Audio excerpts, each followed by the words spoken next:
They are all empanelled distilleries. వాటి నుంచి మాత్రమే ప్రొక్యూర్మెంట్ జరిగేది. అక్కడ కూడా క్వాలిటీ చెక్ జరిగేది. అక్కడ కూడా క్వాలిటీ చెక్ చేసిన తర్వాత అవి ఎటువంటి తప్పుదోవలు పోకోకుండా నేరుగా ప్రభుత్వ దుకాణాల్లోకి మాత్రమే వచ్చేది. ప్రభుత్వమే సరైన సమయాలు పెట్టి, ఇష్టం వచ్చిన సమయాలు కాకుండా కరెక్ట్గా నిర్దిష్టమైన టైమింగులు పెట్టి షాపులు తగ్గించి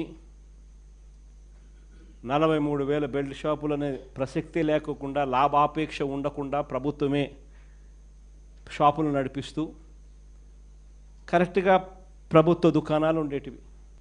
ప్రైవేట్ వాళ్ళు ఉంటే లాభాపేక్ష ఉంటుంది, ప్రభుత్వమే నడిపితే లాభాపేక్ష ఉండదు.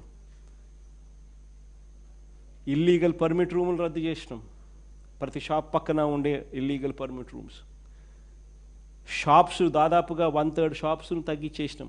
ప్రతి షాప్లోకి డిస్టిలరీ నుంచి మొదలు పెడితే, కంపెనీ లిక్కర్ డిస్టిలరీ నుంచి మొదలు పెడితే ఒక క్వాలిటీ చెక్ అయిపోయిన తర్వాత ఆ బాటిళ్ళ మీద క్యూఆర్ కోడ్ ఉండేది. ఆ గవర్నమెంట్ షాప్లో ప్రతి బాటిల్ అమ్మేటప్పుడు క్యూఆర్ కోడ్ స్కాన్ చేసి అమ్మేవాళ్ళు.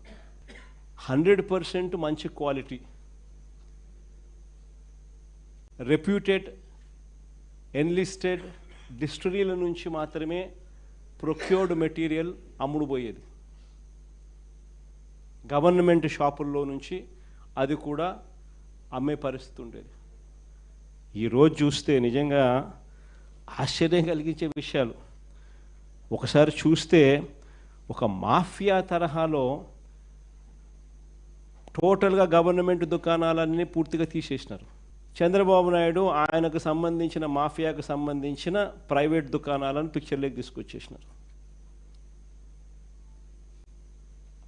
ప్రైవేట్ దుకాణాల నుంచి ఏకంగా ఇలా మాఫియా కంట్రోల్ చేసే ప్రైవేట్ దుకాణాల నుంచి గ్రామ స్థాయిలోకి కూడా ఏకంగా ఆక్షన్లు పాడి మరీ వీళ్ళకి సంబంధించిన కార్యకర్తలకు మాత్రమే నిర్వహించే విధంగా బెల్ట్ షాపుల నిర్వహణ కూడా వాళ్ళకు అప్పచెప్పినారు.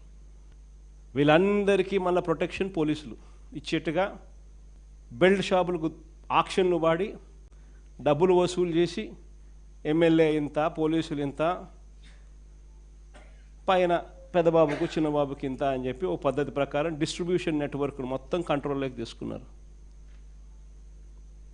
ఒక్కసారి డిస్ట్రిబ్యూషన్ నెట్వర్క్ను పూర్తిగా కంట్రోల్లోకి తీసుకున్న తర్వాత షాపులు నడిపే మాఫియా దగ్గర నుంచి గ్రామాలలో బెల్ట్ షాపులు నడిపే వీళ్ళ కార్యకర్తల దాకా మొత్తం మాఫియాను అంతా కంట్రోల్లోకి తీసుకున్న తర్వాత ఇల్లీగల్గా వీళ్ళ ఆదాయాలు పెంచుకునే దానికోసం ఒకవైపున ఎంఆర్పి రేటు కన్నా ఎక్కువ రేటుకు అమ్ముతున్నారు.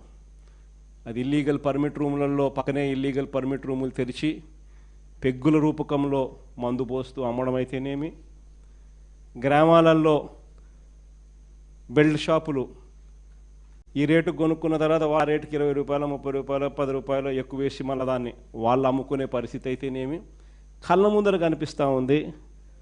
అవినీతి అన్నది ఎలా జరుగుతూ ఉందో, గవర్నమెంట్కి రావాల్సిన ఆదాయం గవర్నమెంట్కి రాకుండా వీళ్ళ జోబీలేకి ఆదాయం ఎలా పోతూ ఉందని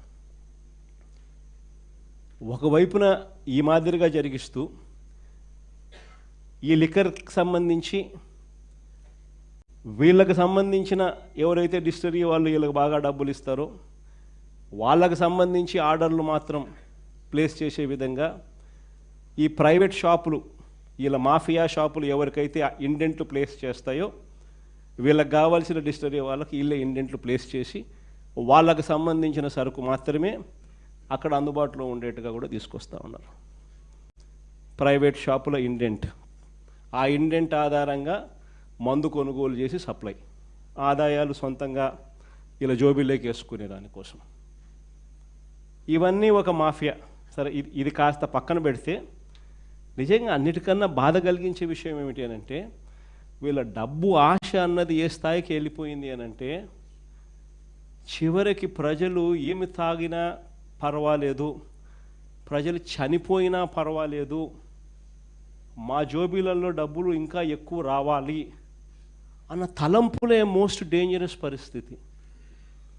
అది నిజంగా ఆశ్చర్యకరమైన విషయం. చంద్రబాబు నాయుడు గారి పరిపాలనలో ఈరోజు రాక్షస యుగం నడుస్తూ ఉంది. భయభ్రాంతులు చేస్తూ ఉన్న పరిస్థితుల మధ్య ఈరోజు పోలీసులు పరిపాలన